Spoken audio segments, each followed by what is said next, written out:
Vamos a suponer que ya resolvimos todos los temas en cuanto a la construcción.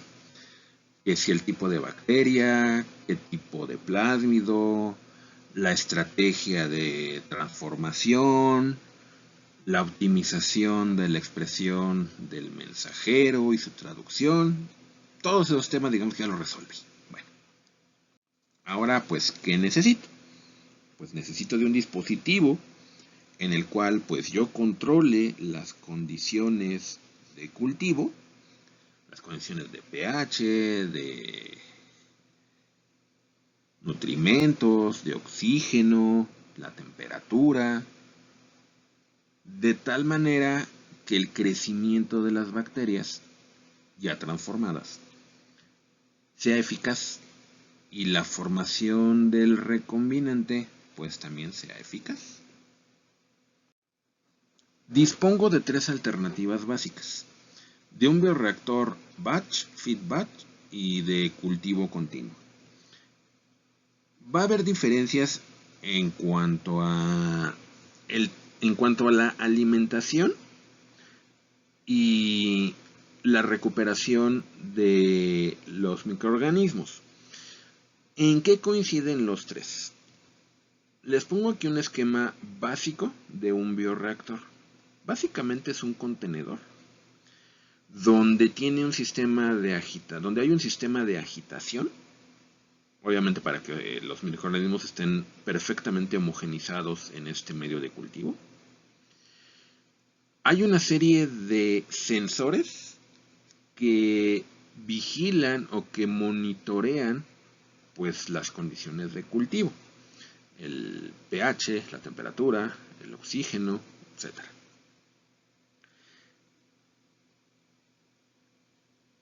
Las diferencias van a estar dadas en cuanto a el momento y cómo se adicionan tanto los nutrimentos, los microorganismos, como la recuperación de esos microorganismos y la recuperación del recombinante, dado que si es que se trata de una proteína de secreción o bien pues se trata de una proteína intracelular, de tal manera que pues debo de recuperar tanto el medio, el sobrenadante, pues como las células, dado que el recombinante pues se encuentra dentro de las células. Entonces, como esta parte, la realidad es que me excede un poquito, por no decir que un mucho, les pongo aquí características generales de un reactor de tipo batch, que es un sistema cerrado, todos los nutrimentos se aportan al inicio y no hay más. Puede modificarse durante el proceso, pues las condiciones de pH, las condiciones de oxígeno CO2, pero lo cierto es que a nivel de nutrimentos y de microorganismos, los que se adicionan al inicio son los que y nada más.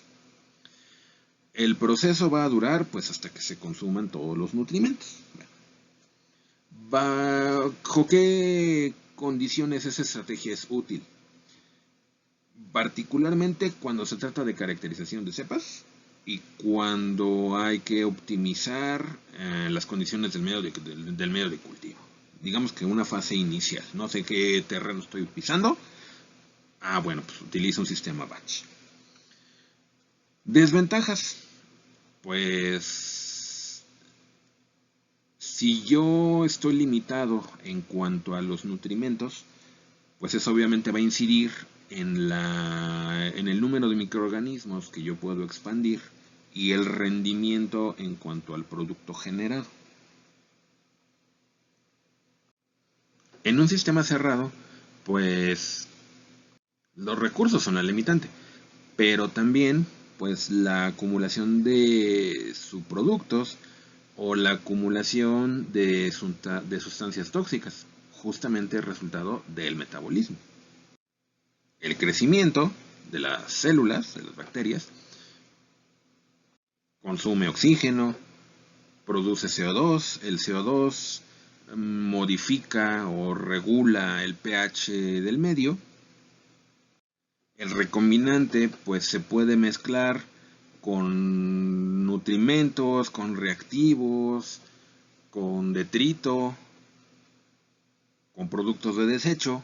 Entonces, pues bueno, digamos que es bueno el sistema batch, el sistema cerrado, pero pues quizás a nivel industrial pues no sea muy útil. En el feed batch, los nutrimentos no van a ser un factor limitante, puesto que estos se pueden suministrar durante todo el cultivo. Hay un suministro de nutrimentos, hay un recambio de suministros. Las ventajas pues básicamente se refieren a poder manipular el sistema. En qué momento y bajo qué condiciones pues se adicionan nuevos nutrimentos. Obviamente, si tengo la posibilidad de abrir el sistema, pues eso también abre la puerta a la contaminación. De tal suerte que pues ahora no únicamente me tengo que preocupar por la purificación de mi recombinante de los toxinas propias del cultivo, sino de lo que adicionalmente se haya producido en el bioreactor. Si yo esperaba una determinada densidad en determinado tiempo y pues por ahí se me coló alguna otra bacteria, pues esa otra bacteria también va a consumir recursos.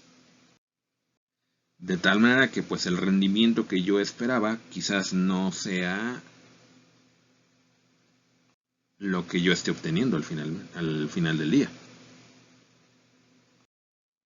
En un cultivo continuo, en un proceso continuo, puedo hacer un recambio tanto del sustrato de los nutrimentos como de los microorganismos. Entonces, como dice ahí, después de una fase de crecimiento, puedo establecer un estado estacionario, recuperar parte del contenido del reactor y reponerlo. De tal manera que pues no hay acumulación de principalmente pues, sustancias tóxicas. Porque el cultivo pues está en constante recambio. Ventajas, bueno, según las que les puse aquí. Una mayor productividad, tiempo de limpieza, esterilización y manipulación se supone que es reducido. El periodo del cultivo va a ser más amplio, pero eso abre la mayor posibilidad de pues contaminación y que si las bacterias pues están replicándose constantemente, pues eso puede llevar a mutaciones, que a lo mejor pues no me conviene, ¿verdad? También, si estoy en constante recambio, no voy a tener una población sincronizada, de tal manera que pues no puedo establecer, llamémosle así, lotes de producción. Entonces, bueno, tanto ventajas como inconvenientes. Como quiera que sea, el microorganismo se está replicando. Este porta mi construcción y yo la diseñé de tal manera que pues se exprese el mensajero y que ese mensajero se traduzca a proteína. Hay obviamente pues dos alternativas básicas.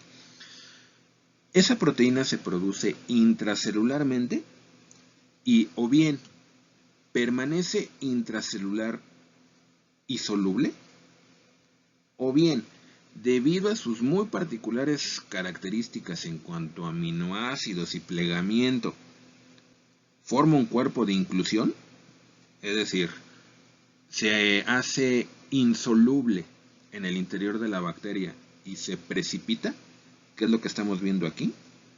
En estas flechitas hay cuerpos de inclusión, o sea, agregados de recombinante. O bien, se trata de una proteína soluble, pero que además se secreta. Si se secreta el medio de cultivo, pues hasta cierto punto eso facilita mucho su purificación.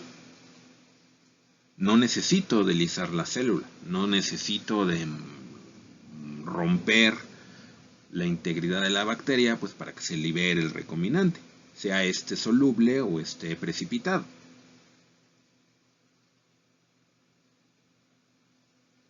Hay otra alternativa, que se produzca no intracelularmente o de manera estricta, sino por lo menos que se produzca en el espacio periplásmico, justamente esa interfase que existe entre la membrana plasmática de la bacteria y la pared celular.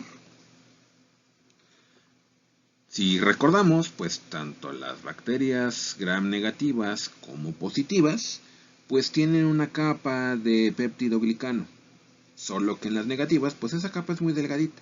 Y además de esta capa, pues hay una segunda, llamémosle así, membrana, donde están ubicados los lipopolisacáridos.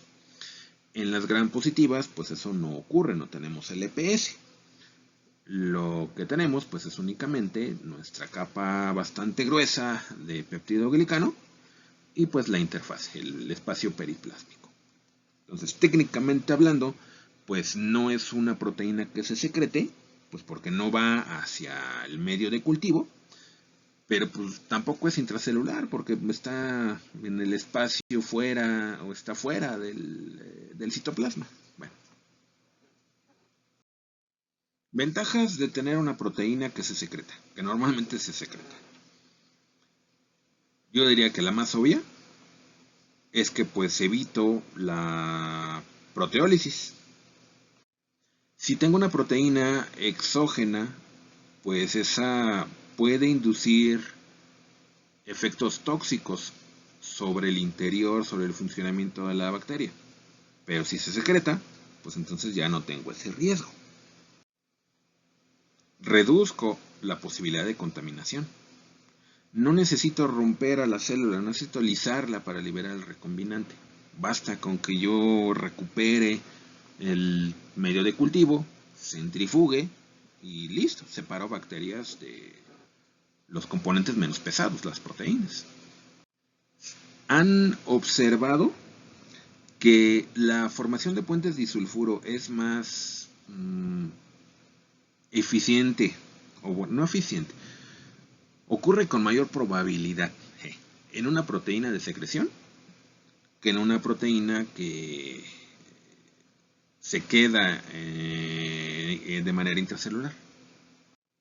Normalmente las proteínas de secreción, aun cuando sean bacterias, tienen cierto grado de modificación posttraduccional. Entonces es más probable que se forme un extremo amino, ya le llaman un extremo amino auténtico, a que si no es una proteína de secreción. Lo malo, es menos probable que una proteína exógena consiga secretarse a que se quede como un cuerpo de inclusión. En cuanto a la dilución del producto, se refiere, tengo la impresión, porque no estoy seguro, pero tengo la impresión que se refiere al tipo de bioreactor que se esté utilizando, sobre todo si se trata de el de cultivo continuo. El recombinante se produce no precisamente como proteína de secreción, pero tampoco está en el interior del citoplasma.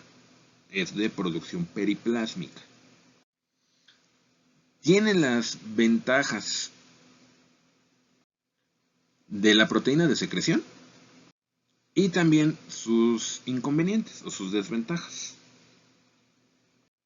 ¿Cómo le hago para de manera selectiva romper o comprometer la pared celular y que se libere el contenido periplásmico sin que eso comprometa la viabilidad de la bacteria? Tener un invitado donde normalmente no hay, pues normalmente causa un efecto nocivo. Entonces, o bien, el recombinante resulta ser tóxico para el funcionamiento del espacio periplásmico, o bien se degrada el recombinante pues por las enzimas que hay en este espacio que no dejan que haya pues proteínas exógenas ahí porque no deben de estar.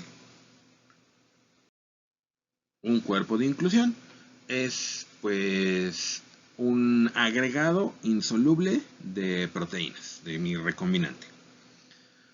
La ventaja, esas cosas pues son fáciles de aislar. Basta con que yo lise a la bacteria, se le agregue el contenido y por centrifugación pues recupero fácilmente mi recombinante. Va a estar protegido de proteasas celulares, no va a ser degradado, tampoco va a ser, es como si estuviera encapsulado, de tal manera que pues no representa un daño para la bacteria, y pues si lo puedo recuperar fácilmente, pues eso se traduce a un rendimiento alto. La desventaja, pues que si tengo mi recombinante, tengo mis proteínas todas apelmazadas, pues necesito de un sistema que me permita separarlas, las tengo que solubilizar. Y normalmente si estas se apelmazaron, pues eso implica que el plegamiento no se completó correctamente. Entonces necesito que las proteínas se plieguen, que el recombinante tenga un plegamiento correcto, y eso se hace in vitro. Y pues obviamente eso implica pues mayor tiempo y mayor costo.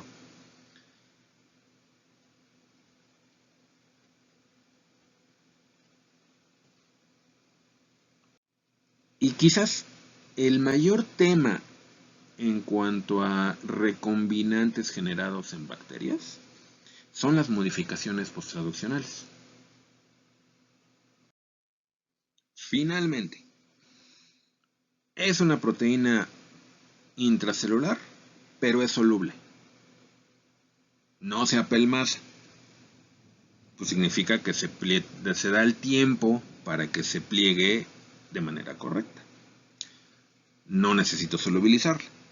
Sin embargo, pues sí necesito lisar a la bacteria. No está protegida de la degradación en el interior de la bacteria.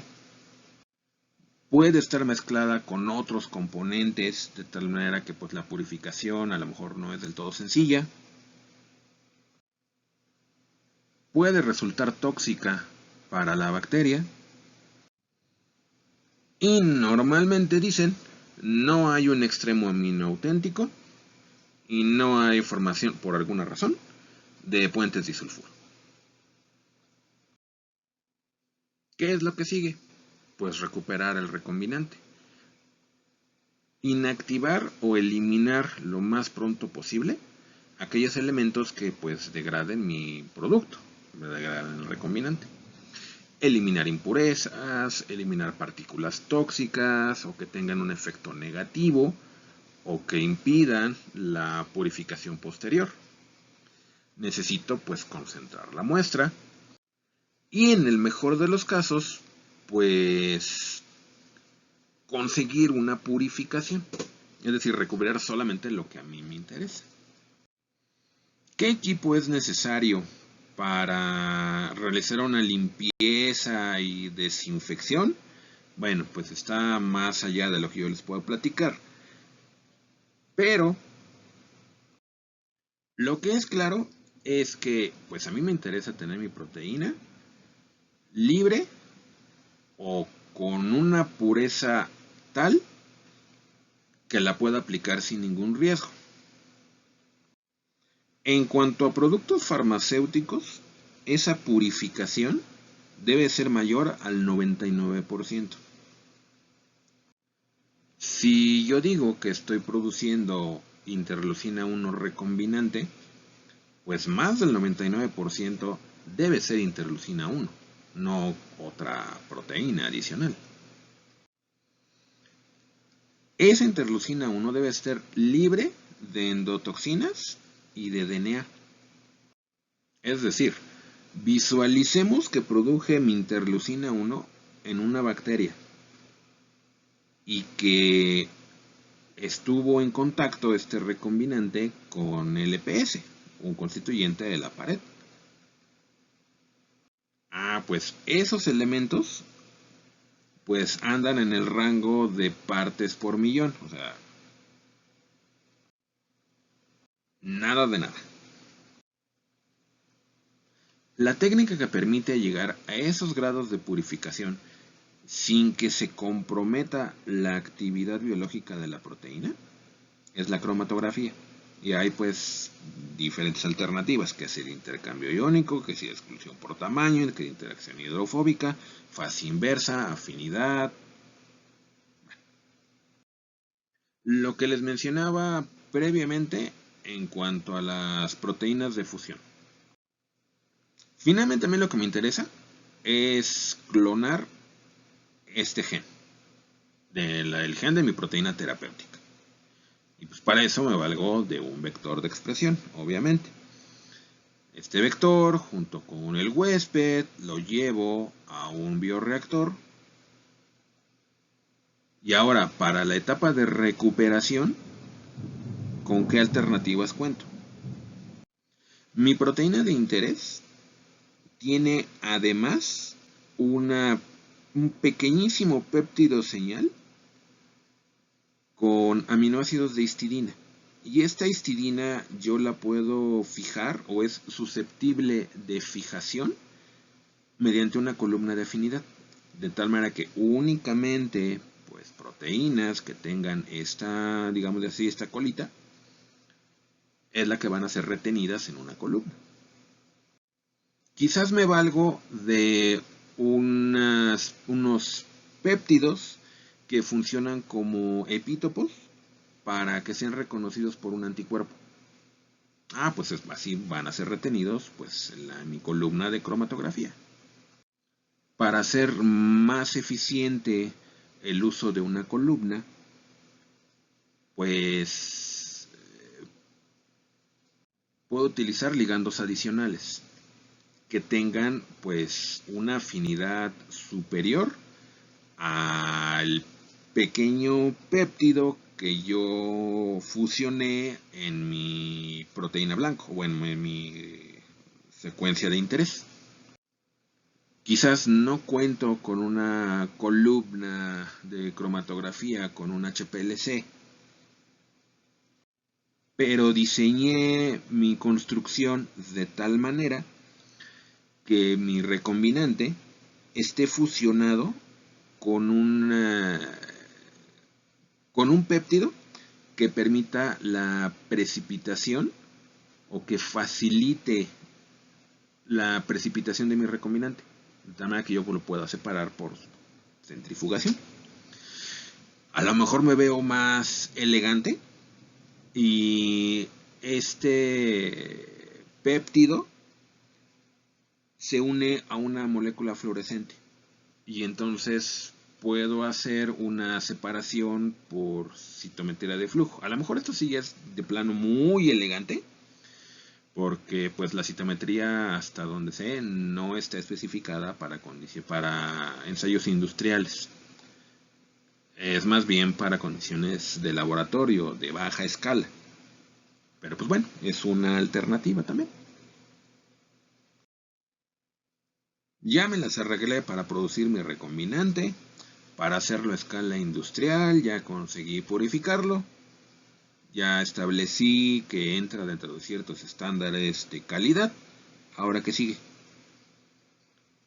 Pues un organismo, tanto nacional como internacional, pues me tiene que dar el visto bueno para que yo lo pueda comercializar. Y normalmente ese organismo, pues es la FDA. A nivel europeo, pues digamos que el análogo a la FDA es la EMEA. Pero pues realmente, ¿qué hemos visto? ¿Qué experiencia nos deja la pandemia? Pues la FDA es a la que más le hacemos caso, ¿no? La que nos dice, o más bien la que si tiene el visto bueno la vacuna por parte de la FDA, chido, sí le creemos. Si la FDA se pone quisquillosa y tiene dudas en cuanto al nuevo fármaco o vacuna o whatever, pues también como que uno dice, híjole, pues mejor elijo otra, ¿no? Como en México, pues también hace aire, la norma oficial 162 se encarga de las regulaciones a nivel de buenas prácticas de manufactura en lo que se refiere a los fármacos, sean o no estos, pues recombinantes. Este asunto de buenas prácticas de manufactura son las directrices que se tienen que seguir cuando se genera un producto para consumo humano. Originalmente se referían pues a las condiciones, los requisitos que debe de cumplir todo el proceso de la cadena alimentaria y de producción de alimentos o productos relacionados con la alimentación. Sin embargo, pues también se escalan las buenas prácticas de manufactura a fármacos y a terapia celular. Es un tema espinoso en cuanto al uso de eucariontes como productores de recombinantes es justamente el no utilizar en la producción insumos de origen animal por el riesgo de la zoonosis. Ahora bien, las pruebas que se hacen para un recombinante pues aplican tanto en la etapa final como en las etapas intermedias de su producción. Digo, hablando en términos de recombinantes con aplicación médica o biofármacos. Se monitorea durante todo el proceso, pues la esterilidad, la pureza, la homogeneidad, la identidad, qué tan estable es el producto, el rendimiento, la presencia de endotoxinas, la inocuidad, bueno, muchos parámetros diferentes. ¿Qué pruebas se aplican y cómo se seleccionan estas pruebas para su aplicación? Pues va a depender en gran medida de las características del recombinante y para qué se va a utilizar. Les decía que estas cosas pues no se exceden, pues porque nosotros no somos QFBs. De tal manera que todos estos métodos de control de tipo analítico, bioquímico, microbiológico, inmunológico y demás, pues está más allá de mi conocimiento. Es decir, difícilmente les podría explicar los fundamentos de la espectrometría de masas o de la cromatografía de intercambio iónico. A lo mejor a donde me quedo es en las pruebas de bioluminiscencia, quimioluminiscencia, ELISA, PCR, los bioensayos para determinar la inocuidad de los productos y demás. Pero pues bueno, se los platico así como curiosidad académica nada más.